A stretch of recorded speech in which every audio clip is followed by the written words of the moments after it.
So we're in the middle of a series on relationships and dealing with relationship priority and integration. I guess we'll go back to the board here. We said that our relationships in our life exist on these two axes, right? We have the priority axis, right? And we have the integrative or integration axis, right? And we have some relationships in our lives that are very high on priority, but very low on integration.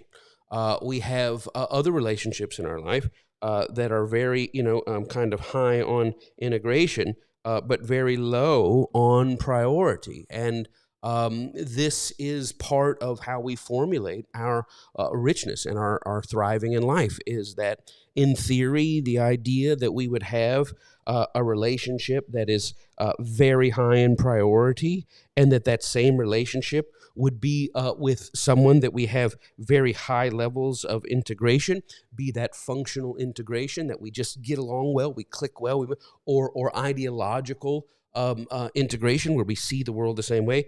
How blessed is it to have this kind of rich a relationship where, man, this is high priority and high integration. What a gift. But we often find that our relationships don't always take that thing. Our blue relationship is high priority, but, me and mama don't really see eye to eye. And so, it's kind of like one of these deals, or you'll have somebody that you say, I'm part of a Facebook, or I'm part of TCO. You say, my God, I'm here at TCO, and the people that I'm connected with, we have such high integration things. And somebody said, well, do you know who they are? Do you know what their family is? I really don't know anything about them. I can't say I'd give them $1,000 if they needed it. If I did, it'd be, just, I guess, kind of, I know you or whatever.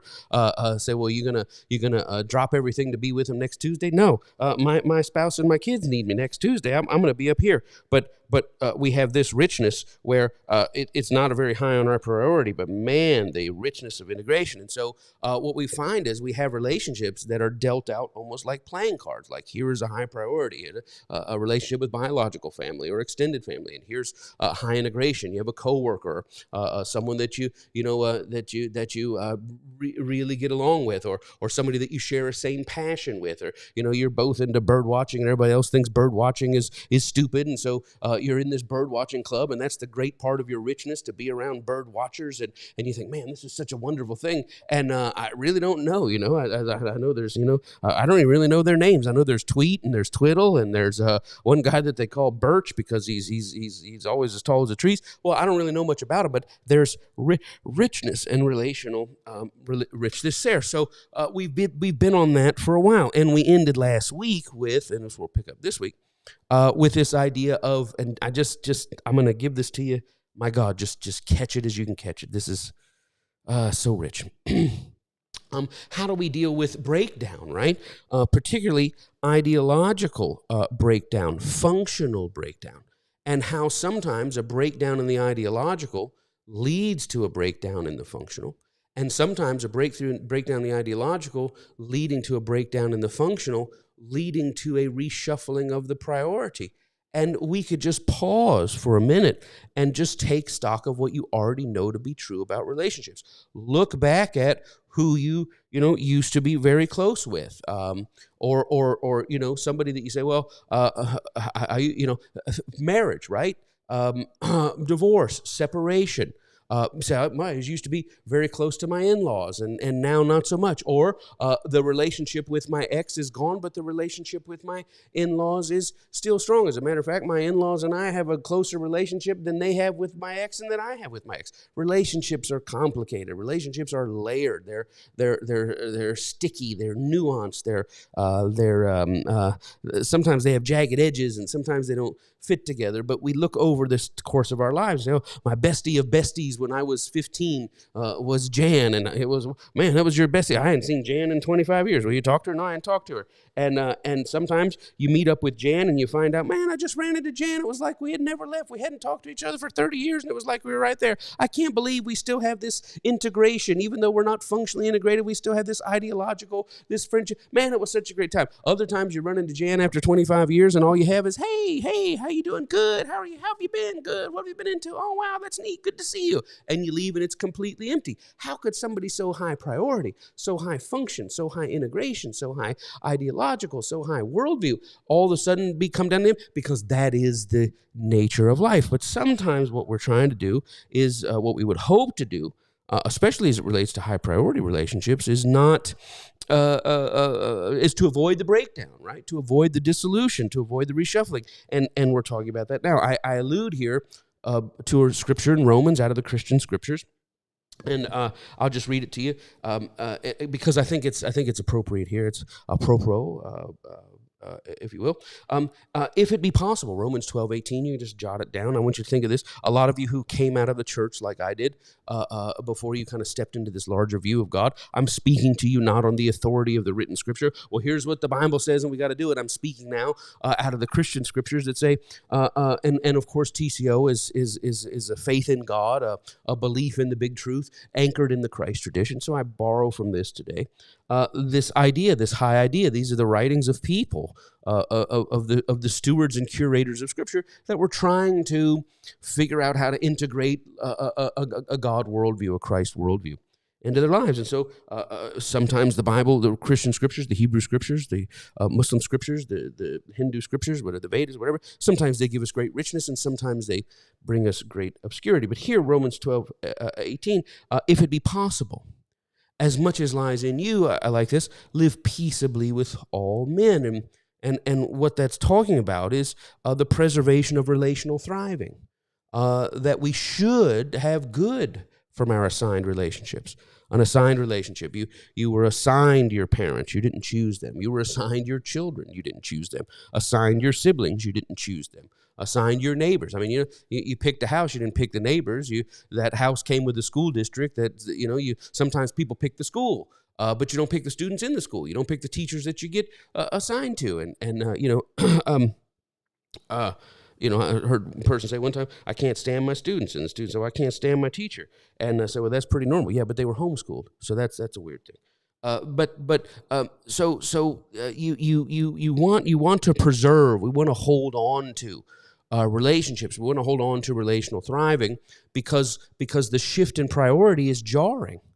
The shift in functional and ideological integration is jarring.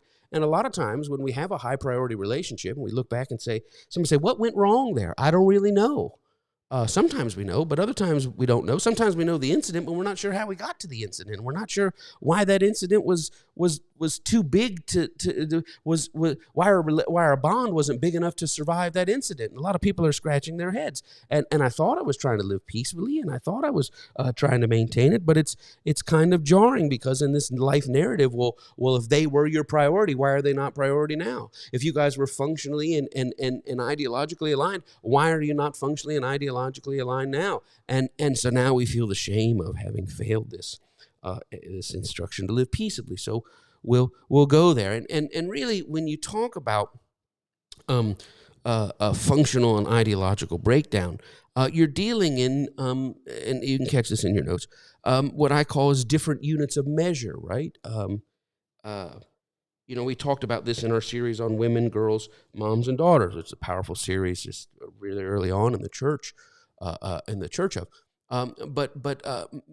relationships dealing in different currencies. You might be dealing with a very strong currency. I remember back in the 80s and 90s, it was the yen. Japanese yen was so strong, and the dollar versus the yen, and the dollar versus the pound, and the dollar versus. We trade in different currencies: strong currency, weak currency.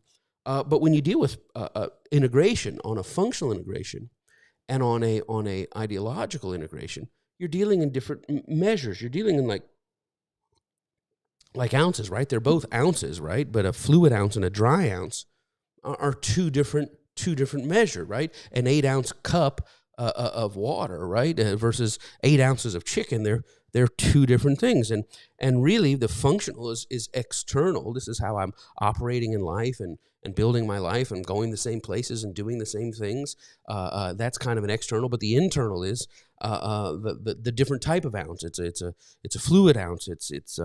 It's measured differently, and sometimes when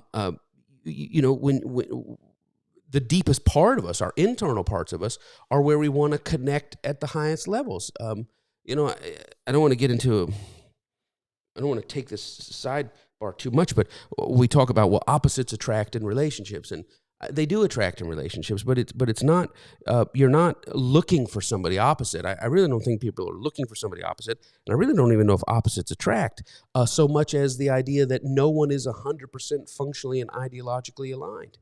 That you get into a thing and you say, "Oh my gosh, they like the Beatles and I like the Beatles, and they like old movies and I like old movies," and you find all the places you're aligned, and then you find out, well, opposites attract. You find out all the places you're not aligned. But the truth is, no matter who you were connected to, you would find that there is no true 100% integration along that level. Okay, so let's get into this. Oftentimes, over a lifetime, we encounter multiple reshufflings of relationship priority. People that we're with every day, people that, you're my best friend. Oh, I used to always, when I was a little kid, what we're going to do, we're going to grow up one day and we're going to get a house and we're going to live in it together. Man, I even talk to those cats anymore, or people, even in your adult lives, like, man, we were so good and we were roommates and we were this and that. And whatever happened, you don't see them anymore. I don't know, but you guys were so close. Well, we were. And you see this reshuffling of priority.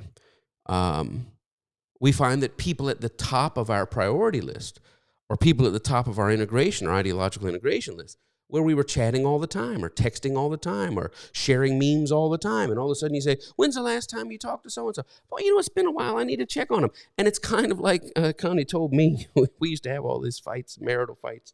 I don't know. I don't know if it was fights. I guess it was fights. And I was like, she's like, we're talking about marriage. You have sex and things like that. And she's like, well, we have sex. I said, yeah, but what I want is passion, right? I want passion.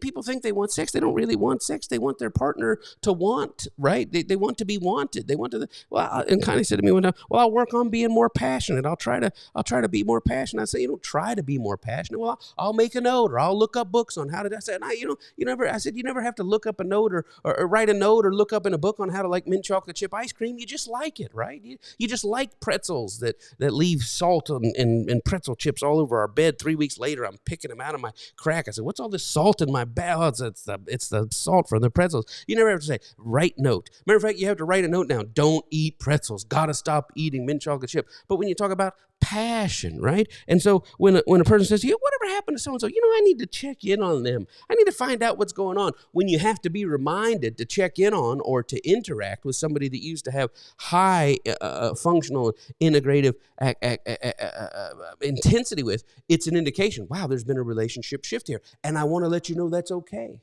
It happens. We ended last week talking about Barnabas and Saul and how they were, Barnabas was the only one that believed in Saul. Saul of Tarsus has this radical Damascene conversion, and he comes in, he's like, I'm totally new. And all the church people are side-eyeing him like, he's a sleeper cell. He's going to come in here right in the middle of church and get us, that kind of thing. So they didn't want to let him in, but Barnabas was like, no, I see the change.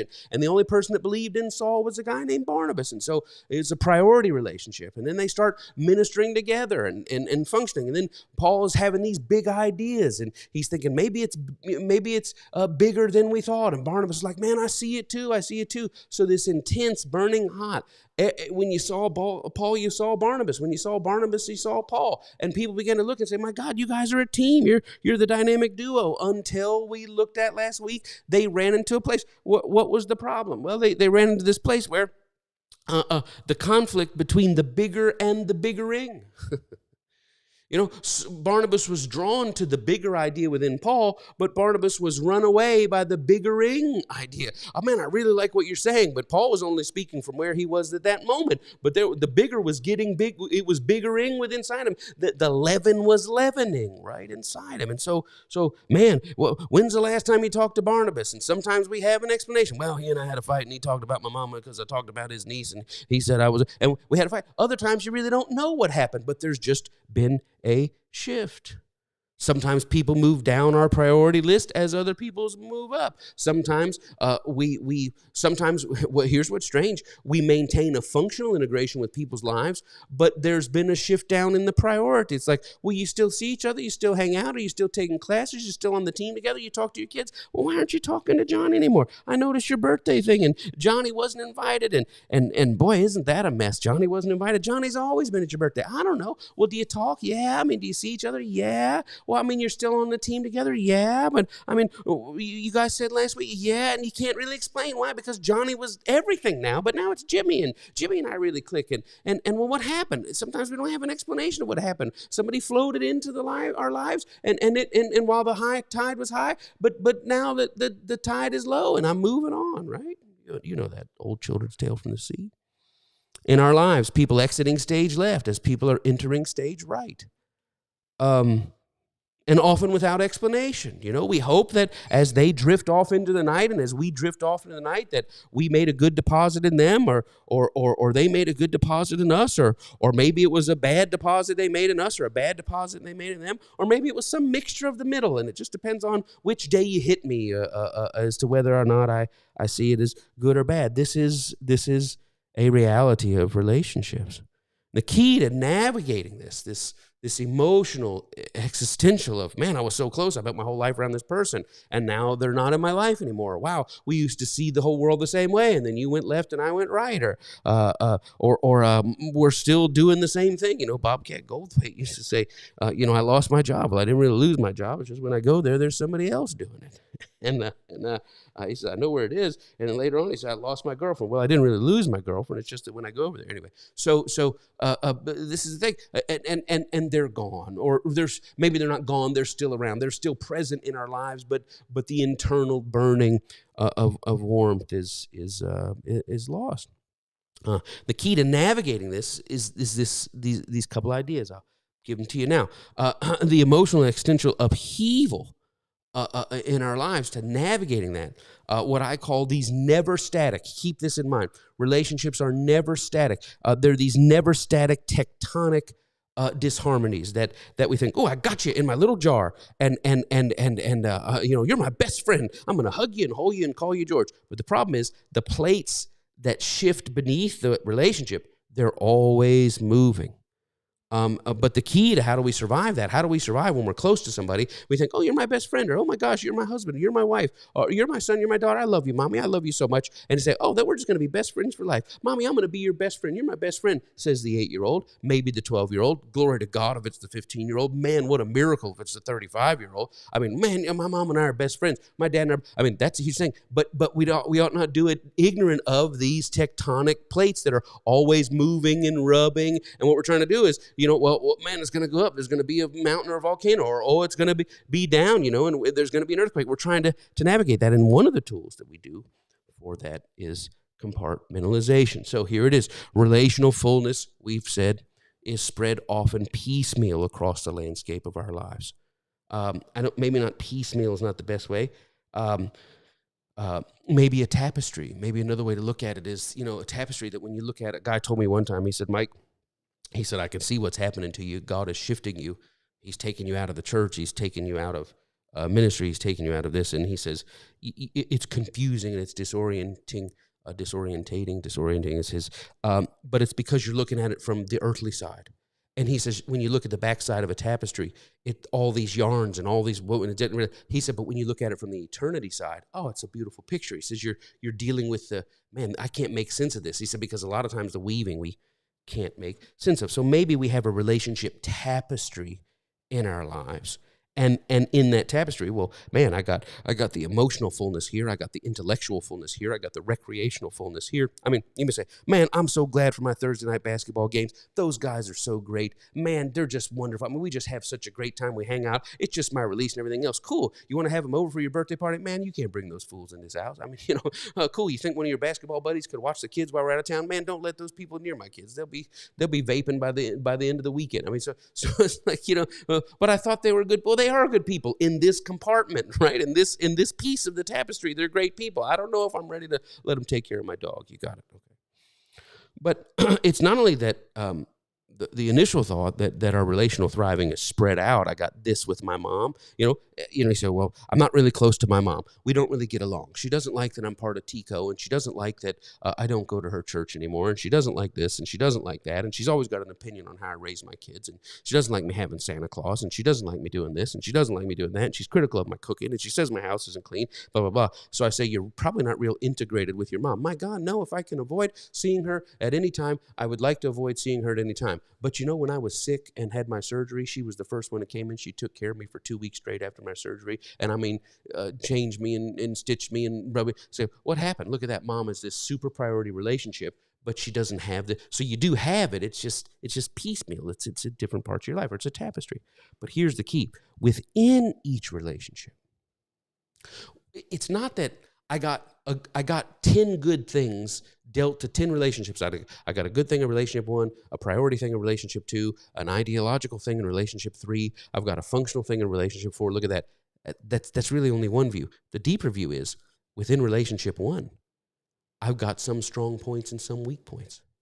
Within relationship 2, I have different set of strong points and different set of weak points, because it's not that all relationships are one-dimensional. There's depth, there's deposits and debits within each individual relationships. So when I zoom out, right, and I step back and I go, wow, look at the tapestry of my life. I've got this in this place, this in this place, this in this place. But when I zoom in and say, let me look at the micro of this relationship, wow, this relationship, which I would have said is just an ideological richness, as I dig in, it's not as evenly ideological as I thought. There are some major parts of alignment and then some other parts that are not alignment. And if I go over here and I say, you know what, I really have no ideological thing here, that's just a family member. But as you get over there, you might find, well, man, I do have some ideological richness here. So it's not only from the macro view of having it distributed across this tapestry of relationships, it's from the micro view to look closer at the individual relationships or the clusters of relationships, and they have spheres within them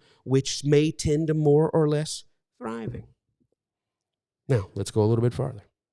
Are you out here? I don't know if you're catching. I don't know. Are there people? Okay, I don't know if people are even getting this. That's fine. I'm doing my best. So there's two views of what I'm saying, and I'm going to start with the simplistic view. And I'm using simplistic view because, but I don't mean it in a condescending way. Like, oh, it's so simplistic, I mean it maybe more when I talk about view 1, the simplistic view, or maybe I would say the introductory view. I like that. The simplistic view or the introductory view to relationships, or maybe here's a generic way to view relationships.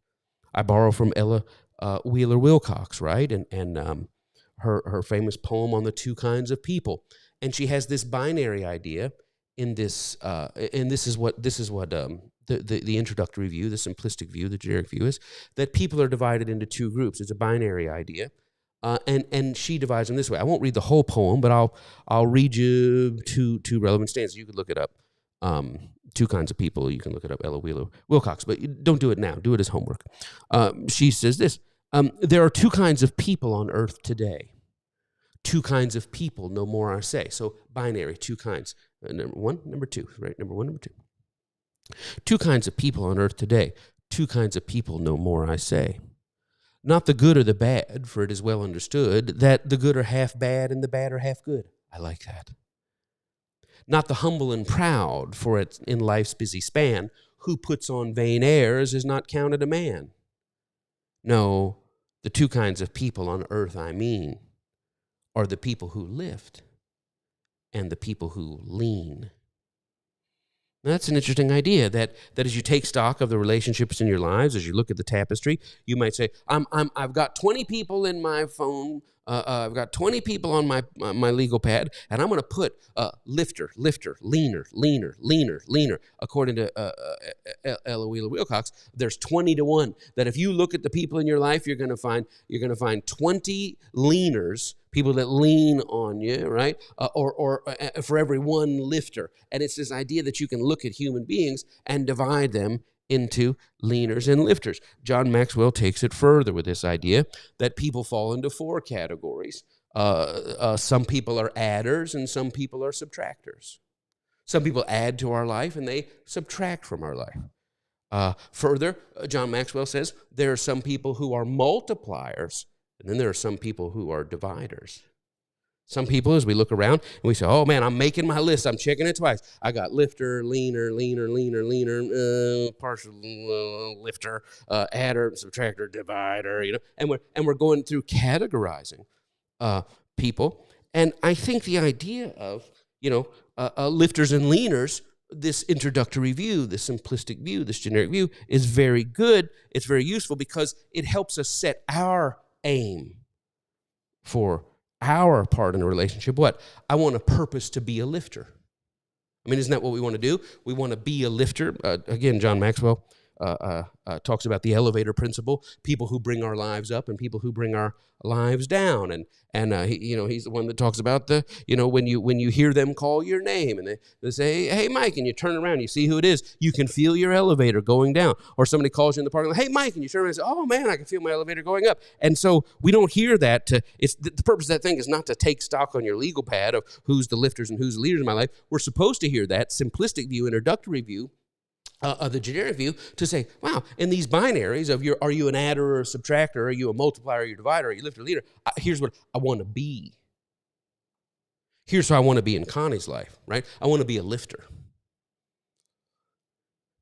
I want to be an adder. I want to be a multiplier. Here's what I want to be in my kid's life, in my dad's life, my sister's life, right? In my friend's life. I want them to see me coming. And when they see me on the phone, I don't want to go, oh my gosh. I want to say, woo, here it comes. Why? Here comes an adder. Here comes a multiplier. Here comes a lifter. So in that introductory view, the binary view, where you think you can bring people into categories of you're either this or that, well, that's a good way to start. But the reality is this binary idea. So what it tells us is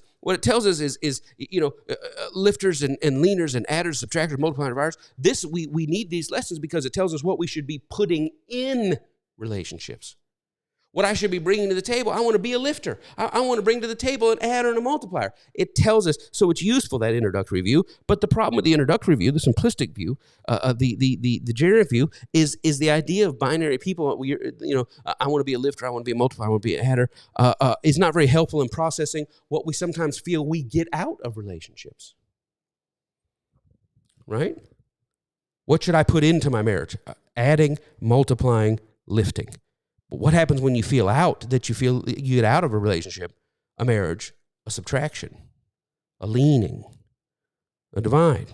So the binary view, the simplistic view, the introductory view, that we're just going to start, the primer, right? We're going to start right here, lifters, leaners, adders, subtractors, multipliers, dividers. But the reality is, as you go deeper, as you move past that simplistic view, the truth is no one is 100% lifting or leaning. No relationship in our life is 100% lifting and 100% leaning, because every relationship, the elevator principle, right? No relationship always takes us up. No person with whom you and I share a priority in hierarchy or an integrative hierarchy, no person is entirely adding or subtracting to our lives. No person is entirely multiplying or dividing. And that's now moving to a different view. We're moving out of the simplistic view, out of the generic view, out of the introductory view, and now we're moving into the complex view. And by complex, I don't mean hard. I mean layered and nuanced. I would say, instead of being introductory, I would say it's seasoned. You've learned some things. And maybe instead of this introductory view, this generic view. Maybe now we're getting into a granular view, which is when you step out, right? You look and say, whoa, John, definitely a leaner. Jan, definitely a leaner. Fran, definitely a leaner. Tommy, definitely a lifter. Well, that's the, but as you zoom in, you go, well, that Jan's not, I mean, she does. And you find Jan, say what you want about her, but she's clutch here. And as you get to the granular view, the complex view, the non-binary view, you can't put individuals into one category or another, and not even you exist in one category or another. Now, some say, well, that former view of there's lifters and leaners and adders, subtract, and multiply, that's a naive view. I don't think that's a naive view. I would call that a hopeful view. What we hope for is to go out and to find the lifters and to be the lifters in your lives. The late, great Jerry Savelle, he's passed on now, but he used to do a teaching on this parable in the story from the Christian scriptures, how Jesus, right before he dies, he tells his disciples, he says, go out, and we need a place to hang out and have the Passover. So I want you to go into the city. You'll find a man carrying a giant pitcher of water in his hand, and follow that man with a pitcher. He's going to lead you to a place. He is going to be set up for 13 people, and it's going to be set up for 26, but we're only going to use one side of the table, and it's going to be set up there, and I'll follow him and tell him, hey, my boss needs this place. And he said, man, I didn't even know I was setting up for 13 on one side of a 26-person table, but I did it. It's here for you. And so Jerry used to talk about, Brother Savelle used to talk about, he said, so for everything that God's going to do in your life, there's a man with a pitcher in his hand. If you just find the person with the pitcher in their hand, that's what God has used. And he said, but here's the key. Everybody's going out looking for the man with the pitcher in his hand. But what the key to this is to be the person with the pitcher in their hand. Instead of always looking, who's got my answer? When are you going to say, God, whose prayers can I be the answer to? So that's the higher view, right? So it's not that lifters and leaners, well, you're just being naive about the world. No, I'm not being naive about the world. I'm being hopeful about the world. But people say, well, when you start getting down into this idea that nobody is 100% a leaner, nobody's 100%, the fruit of that is too often cynicism, where you just get cynical. Yeah, I know you think they're great, but they're really not great. Oh, yeah, blah, blah, blah. You met a new boyfriend, blah, blah, blah. But trust me, when you get into it, you'll find that beneath all of that dark hair and that little thing, he's a scumbag like the rest. Well, that's the cynical view. But what should happen as we grow into the complex, the C's, and the granular view, that we step out and we say, wow, I can put people in different categories, but as we step in, nobody is 100% one category or the other. It shouldn't breed in us a cynicism. What it should breed in us is a humble sobriety, which is what? I'm looking at it soberly. I'm not expecting a person to be 100% the lifting, multiplying, adding force in my life, but I'm also not looking at them as 100% drag in my life. But at the same time, here's the humble part, that I'm also not walking under the delusion that when I walk into a room, everybody's happy to see me in their elevator because I'm taking them up. But the humble sobriety is, wow, maybe my aim is to be a lifter, an adder, and a multiplier, but maybe I am also a subtractor, a divider, and a leaner. The truth is, we are all a mixture of both. And each relationship you have, no matter how high on the priority or how high on the integration, each relationship in our life contains elements of all. There's adding elements, subtracting elements, dividing elements, multiplying elements. It works, right? And I would say, I'm trying to learn new vocabulary. We're all villains and victims in this regard. We're all villains in some place because we're surely subtracting and dividing and leaning. And we're all victims because we know the subtractors and dividers and leaners get us. But I don't know if we're all villains and victims. But now I'm thinking maybe we're all wonderfully flawed in this way. That here in this complexity of who I am as a person, that I give myself grace in this idea, going back to the introductory part of the series a couple weeks ago, that in Christ-sightedness, I see the whole of me. And wow, even though I purpose to multiply and I purpose to lift and I purpose to add, I'm not 100% adding, lifting, multiplier. And guess what? And the other person who I think, my God, they make my life heavier. Well, they're not entirely making my life heavier, but there's good in them too. Why? Because through our sightedness, we're really only seeing what they lean from and divide from and subtract from us. But from Christ's sight, Christ sees them another way. Christ sees them in their fullness, and that is the eyes through which we should see. I had a powerful thing I heard a preacher say one time. I like this, that he said he was getting married, and And he said his wife was a preacher's kid. She's the woman he was marrying was a daughter of a preacher. And he said he walked down, and walked up. And he said when my wife, he said, came down the aisle, I looked at my wife and she's just radiant, she's just glowing, and she's just a bride, and it's just great. He said, but then I looked in the eyes of her father, and the joy and that the father was looking at the daughter, and it's this powerful revelation. He said, and it hit me right then. He says the difference between me, I'm looking at this woman and I want happiness with her. And he said, but the dad was looking purely wanting happiness for her. And that's the thing. When we're in relationship, what we want is, what lifting are you bringing to me, Phil? What addition are you bringing to me, Jan?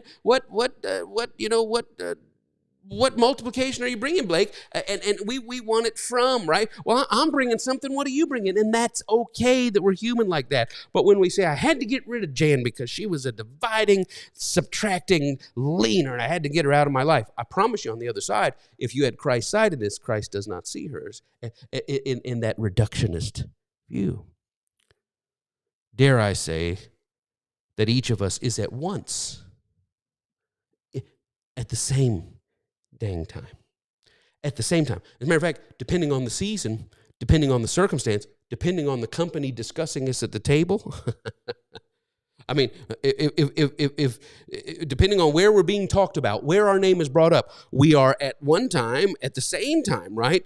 Glorious, lifting, adding multipliers, depending on the season, the circumstance, the company. And at the same time, we're notorious leaners, subtractors, and dividers. Everybody knows that. So, I mean, who really are we? Who are you? Who? Or maybe I should say this, that at all times, we are all and none of these things. And that's a beautiful place to exist. Christ's sight, seeing us in wholeness. And maybe we ought not to fall into condemnation, right? Maybe we not enter into pride.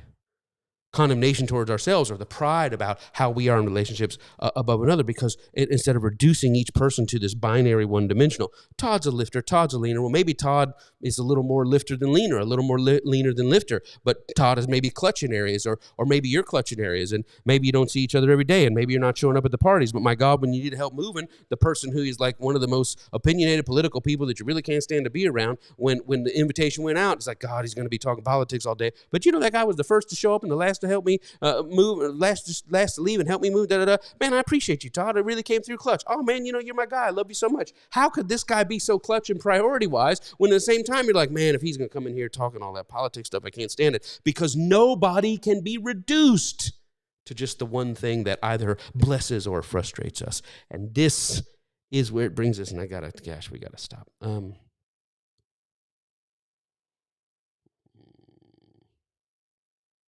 Okay, let's go here.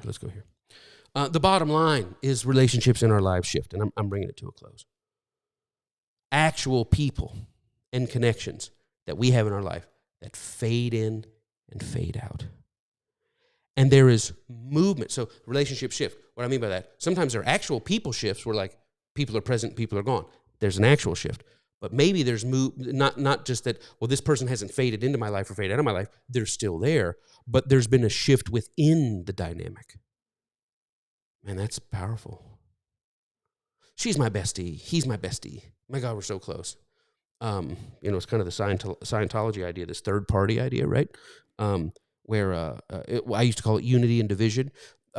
Be careful for how many of our bonds that we have are bonding over division with other people, right? Or against other people. Like, man, we're really together because we're against them. It's very human, but it's maybe our small selves, right? In bonding. So sometimes people are there.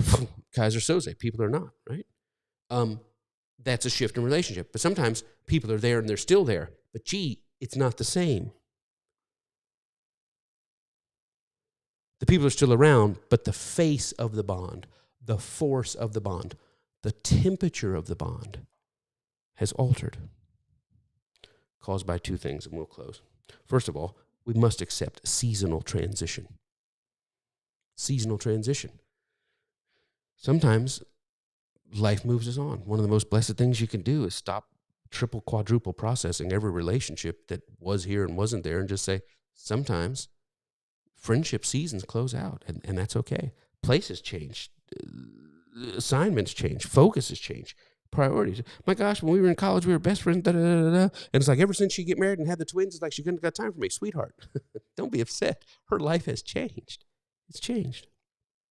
So there's this seasonal transition, but a bigger one is the internal transition, because it's not just that outside of us, season, life, circumstances, assignments change, but really who we are is in a constant state of evolution. And I don't want to stroke your ego here. I don't want to stroke my ego here. Well, they couldn't handle you at the next season, so God had to move them out of your life. I mean, that makes you the star of the show, and that makes you the victim and them the villain. That's kind of weak. How about, people change. I change. Here's a good word. I don't know. We grew apart. I wish them well. I hope they wish me well. I have no ill will. I have no explanation. I guess we just grew apart. We just grew in different directions. It's like we were coming up together, but then they felt the light of the evening, and I felt the light of the morning, and just our little sun, and that's okay, right? The bigger and the biggering, right? Well, we bonded because we were both seeing it different, but we started seeing it bigger in two different ways. That's okay.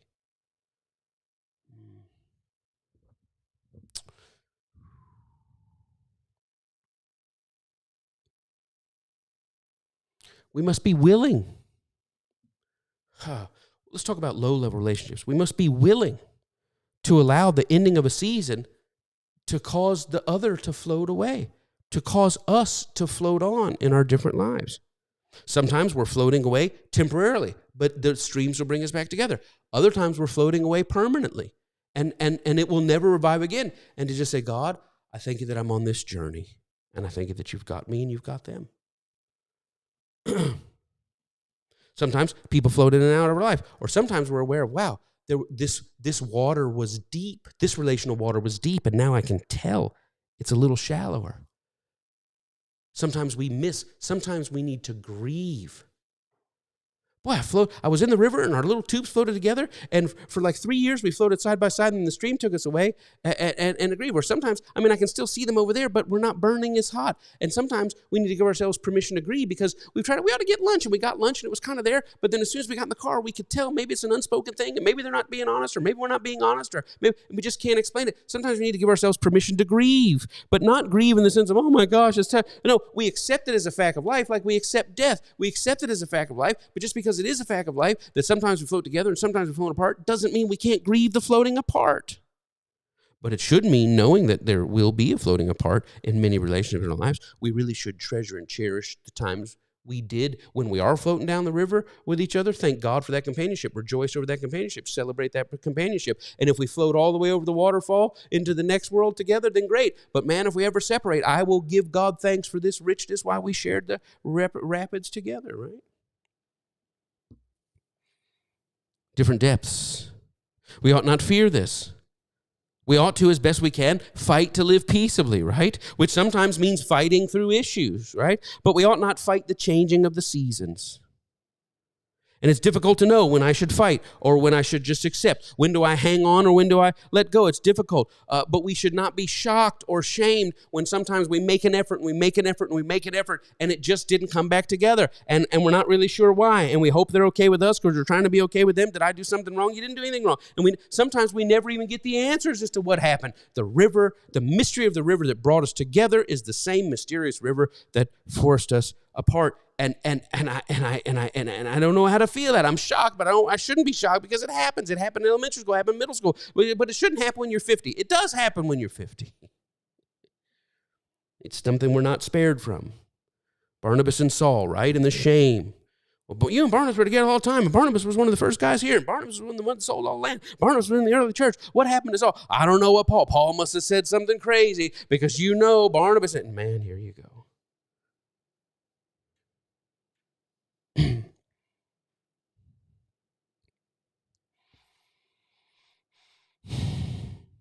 The shame Paul must have felt, the honor in the years since. But really, it's not about history views or who finds out I was the bigger person or how wrong they did me. That's a weak way to live life. Yeah, but I just wish people would understand. I just don't like in certain tables, certain Starbucks, that I'm being discussed as this notorious dividing, but you can't control that, right? Because somewhere else at a different Starbucks, you're like this glorious, you can't control that. And really, you might be the leaning, subtracting divider, but you're also the adding, multiplying lifter. You're both things, and you're neither of those things. You're 100% what they're saying at the table, but not really, because it doesn't get the nuance and the grace and the complexity. And over here, you're really not the saint that they're discussing, and maybe you're just a person, and that's okay. It's okay.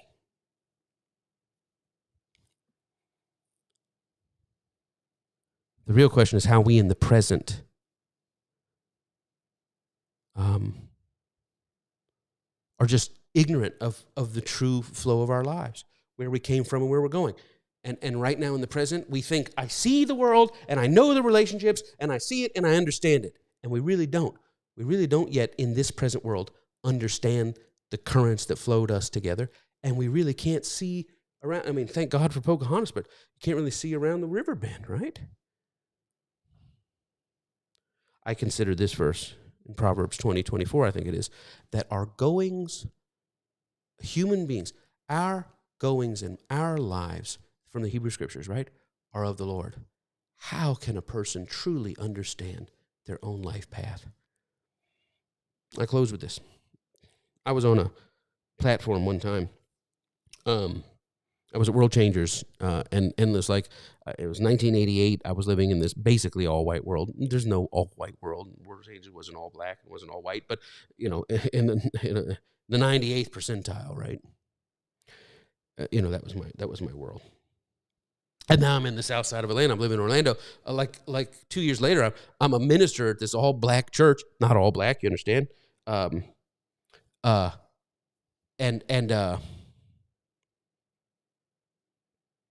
a minister at this all-black church, and I remember I'm in a suit and a tie, and I'm up on the platform, and I'm in one of the preacher's chairs, and my pastor's giving the altar call, and people are coming down, they're getting saved, and people are clapping, woohoo, and I'm clapping, and I just had this slow motion moment, like the roll slows down, and I looked around, and I remember sitting there. I mean, I'm 17, 18 years old. I'm going, I am the only white person in this entire room, and I thought, how? Up there on the pulpit, how did I get from being this stupid idiot kid that I was, and just always in trouble and always being a jokey person and all this other, to here being a minister on this thing? And I had this thought, and this is the thought, and it just brought me peace. This voice came to me and said, you know what, Mike, you have no idea how your life got from point A to point B where you are now. So don't stress about how you're going to get from point B to point C. And that was a big lesson for me. It's a lesson that I've had to learn over and over again. I don't know how. I mean, I wasn't thinking about church. I wasn't thinking about religion. I wasn't thinking about anything. And next thing I know, my whole world is church. My whole life is the Bible. My whole life is ministry, miles away. And I don't just mean miles on the ground. I mean miles away from anything my life in an 18-month period looked completely different. And here I am. And I have no idea how the current took me from A to there. And my God, where the current has taken me since. And back then, people that I was close to, people that I hung out with, people that I had this, people that I shared with, and we did this, we prayed together, and we lived, roommates that I had. Where are they now? Some are dead, some are passed on, some I see, some love me, some hate me. I don't know. But guess what? It just depends on what table you go to. Oh, I remember that Minus Mike. He was so on fire. He was such a good guy. He was one of the nicest guys. Or people say, that guy's such a good guy. But you know what? I'm on my journey. And guess what? I could go to a coffee table or two and share my thoughts as well. But really what we should be in this humble sobriety, which is this: I'm not the person that I was back then. 38 years ago, 37 years ago, man, I'm not the person that I was back then. And guess what? Neither are they. The river has taken them, and they've had the life change of the river and the internal change. The river has taken you. The river has taken me. We've had the life change. We've had the internal change. And just say, God, help me accept. Help me celebrate who's on the river with me now. Help me. Hey, we got through that together. Wow, what a blessing. Because not everybody that was on the river with us 10 years ago is still on the river with us. They're still on the river. They're just on a different path than us. And not everybody who's on the river with me now is going to be on it. But boy, you thank God for the richness that exists, and you don't get the simplistic view. Everybody here is 100% this or that. I'm 100% this or that. You go to the complex view, which is we're all a little bit of this and that, and we're none of this or that. And right now, I cherish the richness of the people in the river with me. And when somebody's tube flips, or somebody goes under, or somebody gets out down in Waterboro, or somebody's there, and I turn around and somebody's stuck by the bridge, and my thing is still going, what happened to them? I have no idea. I had to move on. That's all part of the journey. But there's richness to be mined. Not only is there richness to be mined, there's richness to be deposited in every shared, overlapping priority and integrative connection. I got to stop. I don't want to stop, but I got to stop. Can't stop, won't stop stopping. Thank you for your support. If you're getting something out of these messages week in, week out, show value. Obviously don't just say, man, this is blessing me so much. And I say, you're gonna pay for that chuck wagon? I'm not gonna do anything for that. I'm just gonna don't do that. And also, please, what I'm asking you for in religion is all God's asking you for in religion.